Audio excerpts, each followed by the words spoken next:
എനിക്ക് വേണ്ടപ്പെട്ടവർ കുറേ പേരുണ്ടല്ലോ, എൻ്റെ വളരെ വേണ്ടപ്പെട്ട സുഹൃത്തുക്കൾ. അപ്പോൾ ശരിയാണ്, വലിയ മണ്ടത്തരങ്ങളാണ് ഞാൻ ചെയ്തത്. ഒരു കഥ കേട്ടിട്ട് കുറച്ച് നാളായി, നല്ല മൂഡ് പറവച്ച. ഒരു സാധാരണ കുടുംബത്തിൻ്റെ പല പല വർഷങ്ങളുടെ 10-20 വർഷത്തിൻ്റെ വരുമാനം ചെലവാക്കിയിട്ടാണ് ഞങ്ങൾ ജസ്റ്റ് വാട്ടർ ട്രീറ്റ്മെൻറ്റ് പ്ലാന്റ് മാത്രം ഉണ്ടാക്കിയത്. സത്യമാണോ ഈ പറയുന്നത്? സത്യം ആയില്ലെങ്കിൽ ഭഗവതിയാണ് സത്യം. പൊല്യൂഷൻ കൺട്രോൾ ബോർഡിന്റെ സർട്ടിഫിക്കേഷൻ കിട്ടാൻ വേണ്ടിയിട്ട് ഞങ്ങൾ ചിലവാക്കിയത് അത്രയധികം പൈസയാണ്. ഇതൊക്കെ എനിക്ക് പറ്റിയ തെറ്റാണ്. അങ്ങനെയൊന്നും ചെയ്യാൻ പാടില്ലായിരുന്നു. ഞാൻ അങ്ങനെയൊന്നും ചെയ്യാൻ പാടില്ലായിരുന്നു. എടപ്പള്ളി പോലത്തെ ഒരു സ്ഥലത്ത് അത്രയധികം പൈസ ചിലവാക്കി അങ്ങനെ ഒരു റെസ്റ്റോറൻറ്റ് ഉണ്ടാക്കി, ഓപ്പൺ കിച്ചൺ ഉണ്ടാക്കിയത്, അങ്ങനെയൊന്നും ചെയ്യാൻ പാടില്ലായിരുന്നു. ഈ നാട് നന്നാവില്ല, ഒരു കാലത്ത് നന്നാവില്ല.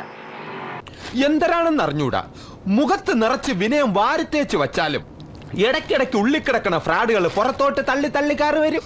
നല്ല ഇൻഗ്രീഡിയൻസ് ഉപയോഗിക്കാൻ ശ്രമിച്ചത്, ക്വാളിറ്റിയുള്ള ഭക്ഷണം വിലക്കുറവിൽ കൊടുക്കാൻ ശ്രമിച്ചത്, ഇതൊക്കെ ഭയങ്കര തെറ്റായിപ്പോയി. ഇതാണ് ഇവിടുത്തെ വ്യവസ്ഥിതി. We are living in a very cruel society. എന്തിനാ ഇത്രയധികം ലക്ഷം രൂപ ചിലവാക്കിയിട്ട് പൊല്യൂഷൻ കൺട്രോൾ ബോർഡിന്റെ NOC മേടിച്ച റെസ്റ്റോറൻറ്റിന് ആരാ മേടിക്കുന്നുള്ളത്?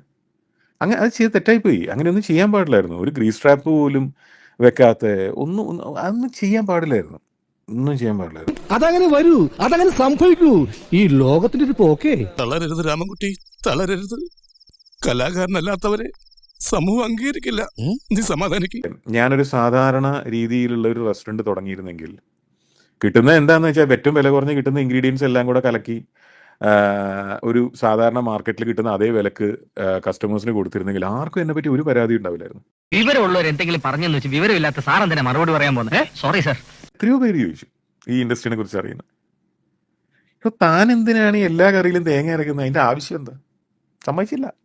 സമ്മതിക്കൂല്ലോ, പൊട്ടനാണല്ലോ, മണ്ടൻ. പോട്ടെ സാറേ കേട്ടാ, വീട്ടുകളാ ബോട്ടിയില്ലാത്ത അവൻ എന്തെങ്കിലും പറഞ്ഞെന്ന് പറഞ്ഞ് വിവരമില്ലാത്ത നിങ്ങളല്ലേ അത് ക്ഷമിക്കേണ്ടത്. എത്രയോ പേര് പല പല സമയത്ത് എന്നോട് ചോദിച്ചിട്ടുണ്ട്, ഇത് വേണോ, ഇതിന്റെ ആവശ്യമുണ്ടോ? എന്തായിരുന്നു ആ സമയത്തൊക്കെ മറ്റേ ഒക്കെ ഒരു ജാതി അലവലാദികളാ, നീ അത് കാര്യാക്കണ്ട.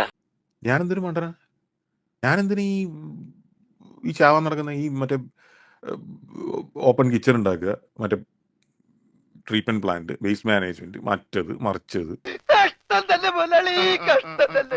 ഞാൻ ചെയ്യുന്ന തെറ്റിന്റെ ഭീകരത ഞാനിങ്ങനെ മനസ്സിലാക്കി വരികയാണ്. ഒന്നിനും കൊള്ളരുതാത്തവനാണെന്ന് വരുത്തി തീർത്തിട്ട് പുകച്ചു പുറത്തിയായിരിക്കാം, ഇതല്ല ഉദ്ദേശം.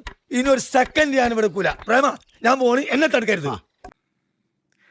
ഞാൻ ഇത്രയും വലിയ തെറ്റാണ് ചെയ്യുന്നതെന്ന് എനിക്ക് അറിയില്ലായിരുന്നു. ചെയ്തു പോയി. എൻ്റെ ജീവിതത്തിലെ മുഴുവൻ സമ്പാദ്യം ഇതിനു വേണ്ടി ഞാൻ മുടക്കി. നിനക്കിനി ജയിക്കണമെങ്കിൽ ഒറ്റ വഴിയേ ഉള്ളൂ. കുടുംബക്ഷേത്രത്തിലേക്ക് ഒരു നേർച്ച നേർന്നേക്ക്, ചിലപ്പോ ഫലിച്ചേക്കും.